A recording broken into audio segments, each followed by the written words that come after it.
দেশের সব পক্ষ রাজি হলেই মানবিক করিডোর ইস্যুতে সিদ্ধান্ত নেবে সরকার, এমনটি মন্তব্য করেছেন জাতীয় নিরাপত্তা উপদেষ্টা খলিলুর রহমান। মঙ্গলবার পররাষ্ট্র মন্ত্রণালয়ে সাংবাদিকদের প্রশ্নের উত্তরে এসব কথা বলেন তিনি। ভারত পাকিস্তান সংঘাত প্রসঙ্গে পররাষ্ট্র উপদেষ্টা তৌহিদ হোসেন জানান, বাংলাদেশ শান্তি চায়। যুদ্ধ সংঘাতপূর্ণ কোনো দেশের মধ্যে নিপীড়িত মানুষকে সহায়তার জন্য কোনো পথকে বলা হয় মানবিক করিডোর। রাখাইনে গৃহযুদ্ধের কারণে সংকটে রোহিঙ্গারা, তাদের সহায়তায় বাংলাদেশের কাছে মানবিক করিডোর চেয়েছে জাতিসংঘ। এই ব্যাপারে বাংলাদেশ সরকারের অবস্থান। রাখাইনে জরুরি ত্রাণ সহায়তা পাঠাতে মানবিক করিডোর নিয়ে চলছে তর্ক বিতর্ক।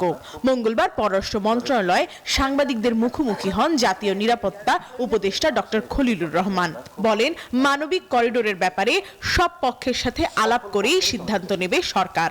আমরা দেখব সকল পক্ষ রাজি কিনা, রাজি হলেই যে আমরা মানবিক সাহায্য দেওয়ার কোনো কথা নাই। জাতীয় নিরাপত্তা উপদেষ্টা আরও বলেন, রাখাইনে আরাকান আর্মির প্রশাসনে রোহিঙ্গাদের উপস্থিতি নিশ্চিত করতে চায় ঢাকা। আমরা চাই যে সেখানে যারা আছেন রোহিঙ্গারা, তাদের উপর যেন কোনো অত্যাচার না হয়। আরাকানের যে নতুন কর্তৃপক্ষ তৈরি হচ্ছে, সেখানে আমরা রোহিঙ্গাদের প্রতিনিধিত্ব চাই। এ সময় পররাষ্ট্র উপদেষ্টা জানান, কাশ্মীর ইস্যুতে পাক ভারত সংকটে যুদ্ধ নয়, শান্তি চায় বাংলাদেশ।